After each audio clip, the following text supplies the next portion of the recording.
तो कहानी की शुरुआत में हम एक खुशहाल परिवार को देखते हैं। तानवी जो कि एक लॉयर होती है, यानी कि रवीना टंडन। फिर हम उसके हस्बैंड को देखते हैं जिसका नाम सिद्धार्थ होता है और वो एक इंजीनियर होता है। परिवार के सदस्य में और दो बाकी मेंबर, एक जो उनका बेटा होता है और दूसरा सिद्धार्थ का बहन होती है। हमेशा की तरह तानवी अपने पति को ऑफिस जाने के बाद और अपने बेटे को स्कूल भेजने के बाद अपनी ड्यूटी पर जाती है, यानी कि जिला न्यायालय पटना में जाती है, जहां पर वो एक वकील होती है और वकालत करती है। वहां के सभी लोग उसके वकालत से कम खाने का तारीफ ज्यादा करते हैं। आगे हम उस अदालत के जज साहब को देखते हैं जिनका नाम अरुण होता है। डायबिटीज का पेशेंट भी होते हैं। तानिया उनके लिए शुगर फ्री मिठाई लाई होती है और जज साहब दिल खोल कर खाते हैं और थोड़ा बहुत तारीफ भी करते हैं। आगे हम सभी को अदालत के अंदर देखते हैं जहां पर एक मुद्दा आया होता है, जहां पर अंडरवियर को लेकर एक समस्या होता है। कुछ देर के लिए जज साहब भी सोचने लगते हैं कि हमारा ऐसा वक्त आ गया कि अब हमें अंडरवियर पर चर्चा करना पड़ रहा है।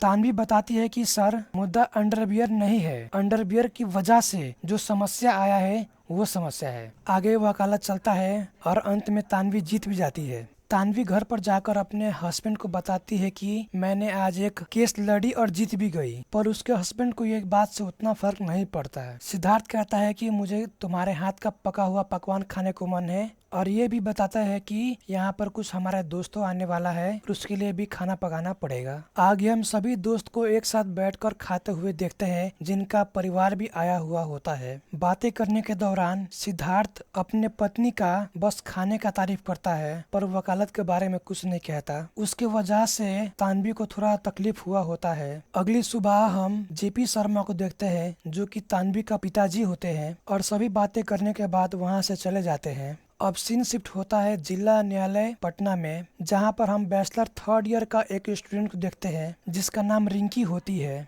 वो जाकर तानवी से मिलती है और अपने बारे में सारी बातें बताती है, जहां पर वो कहती है कि मैंने बहुत अच्छे से मन लगा के पढ़ा है पर फिर भी हमारा 30% मात्रा आया है और मुझे लगता है कि हमारा 60% से ऊपर मार्क्स आना चाहिए था। वो ये भी बताती है कि मैंने एक यूनिवर्सिटी में एक लेटर पेश की थी, उसके बदले में कॉपी में नंबर रिकाउंटिंग किया गया था पर मैं रिकाउंटिंग से सहमत नहीं हूँ। इसी वजह से कॉपी को रीचेक करने के लिए मैं यहाँ पर मदद की गुहार से आई हूँ। तानवी ये बातें सुनने के बाद उसके बातों से सहमत हो जाती है।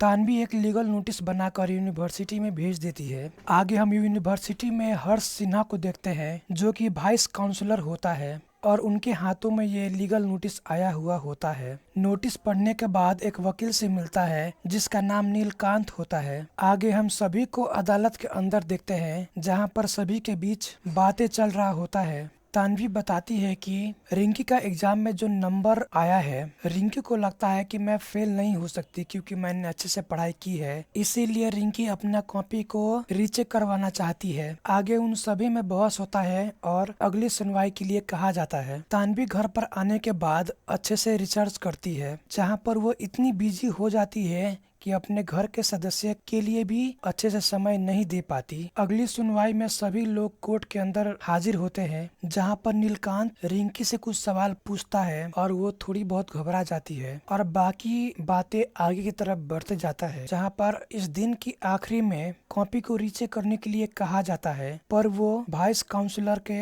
अंडर में होता है। आगे हम जज साहब और उनकी पत्नी जो कि भिंडी के लिए लड़ रही होती है, जहाँ पर रेट कम कराने की बात कर रही होती है। फिर अचानक सा वहाँ पर तानवी आती है और उन सभी से बातें करने के बाद वहाँ से चली जाती है। तानवी को हम जज साहब के घर पर चाय पीते हुए देखते हैं जो कि बिना शुगर का होता है और फिर अचानक सा तानवी को फोन आता है जहाँ पर उसे मालूम पड़ता है कि रिंकी अपनी जान देने जा रही थी पर अभी अस्पताल में भर्ती है। तानवी जाकर उससे मिलती है और उसे समझाकर वहाँ से चली आती है। तानवी घर पर अच्छे से रिसर्च करती है, जहाँ पर हम कुछ न्यूज़पेपर के कटिंग को देखते हैं जो कि उसे सबूत के रूप में तैयार कर रही होती है। अगली सुबह तानवी जाकर सुरेंद्र नाम के आदमी से मिलता है जो कि एक जर्नलिस्ट होता है। सुरेंद्र से बहुत रिक्वेस्ट करने के बाद फाइनली वो मान जाता है और बताता है कि वहाँ पर बड़े बड़े पॉलिटिशियन की मदद से मार्क्स को हेराफेरी किया जाता है, जिसके वजह से गरीब घर के बच्चे को दिक्कतें आता है। तानवी एक आदमी के मदद से कॉलेज के अंदर दूसरे आदमी से मदद लेता है, पर उसे वहाँ से निकाला जाता है। आगे हम रघुवीर नाम के आदमी को देखते हैं, जो कि एक पॉलिटिशियन होता है,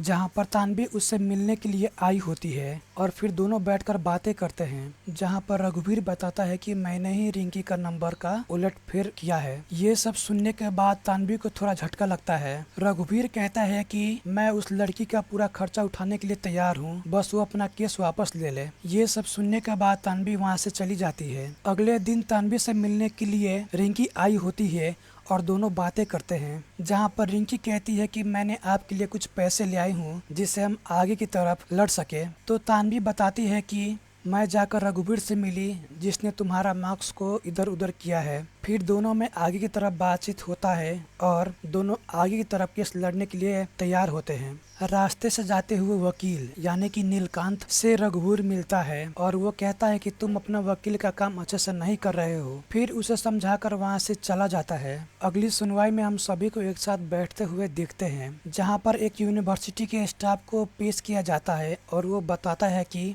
अटेंडेंस कम होने की वजह से उसे मिलवाने के लिए कुछ पैसा दिया गया था। आगे बातें होते हुए तानवी बताती है कि रिंकी का मार्कशीट जिसे बदला गया था वो कोई और नहीं यानी कि वो रघुवीर है। ये स्टेटमेंट देने के बाद उन्हें थोड़ा बहुत टाइम मिलता है। अगले सुनवाई में रघुवीर खुद प्रेजेंट होता है, जहाँ पर वो कहता है कि मुझे इसके बारे में कुछ भी मालूम नहीं है और मुझे फंसाया जा रहा है। रघुवीर जाने से पहले ये भी कहता है कि आप लोगों के पास कुछ सबूत है तो पेश कीजिए, नहीं तो हमें यहाँ से जाने दीजिए, खामोखाम हमारा नाम बदनाम हो रहा है। जज साहब तानवी को 1 हफ्ते का मोहलत देता है और उसे कहा जाता है कि सबूत ना होने पर ये केस को डिसमिस किया जाएगा। फिर सभी वहाँ से चले जाते हैं। रघुवीर एक पॉलिटिशियन होने की वजह से अपने पावर के बल पर सिद्धार्थ को उसके जॉब से सस्पेंड किया जाता है, कुछ गलतियाँ दिखाकर। आगे हम तानवी के घर पर डोजर चलाया हुआ देखते हैं, जहाँ बहुत थोड़ा सा जमीन को लेकर बातें होता है और यहाँ पर उसके घर को थोड़ा बहुत तोड़ा जाता है। इधर सिद्धार्थ के बॉस जाकर रघुवीर से मिलता है और कहता है कि उसने कुछ गलत नहीं किया है, फिर भी आप उस पर दबाव दे रहे हैं। तो रघुवीर कहता है कि आपको वही करना है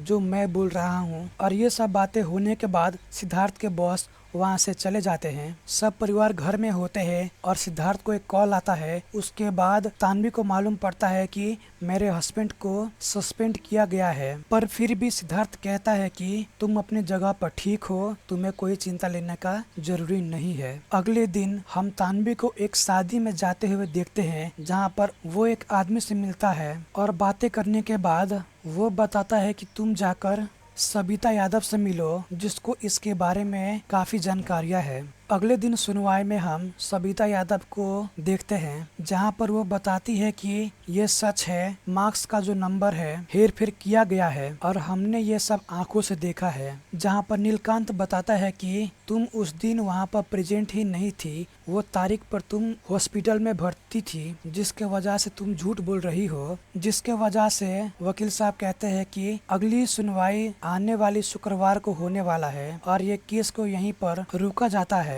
बाहर जाते हुए सबिता को हम देखते हैं, जिससे मालूम पड़ता है कि वो कुछ पैसे के लिए बिक गई है। घर पर जाने के बाद तानवी को मालूम पड़ता है कि उसके बेटे का तबीयत बहुत खराब है और उसे लेकर हॉस्पिटल जाता है। बाहर बैठकर बातें करने के दौरान तानवी को मालूम पड़ता है कि मैं भी पढ़ने में बहुत कमजोर थी और मेरे पिता ने मुझे पास करवाने के लिए कॉलेज को कुछ पैसे खिलाकर मार्क्स को एक्सचेंज कराकर मुझे पास कराया गया है, जिसके वजह से मैं आज एक वकील हूँ। ये सब सुनने के बाद उसे भी बहुत तकलीफ होता है और जिससे मार्क्स एक्सचेंज कराया गया होता है उसे मिलने के लिए जाती है, जिसका नाम जैबुद्दीन अंसारी होता है। तानवी जाकर उससे मिलती है और उसे मालूम पड़ता है कि फेल होने की वजह से वो आज मोटरसाइकिल रिपेयरिंग का काम करता है। तानवी उसे कहती है कि तुम्हें शुक्रवार को कुछ समय के लिए अदालत में आना होगा कुछ काम के लिए, और जैबुद्दीन मान जाता है। आगे हम सभी को एक साथ अदालत के अंदर देखते हैं, जहाँ पर तानवी बताती है कि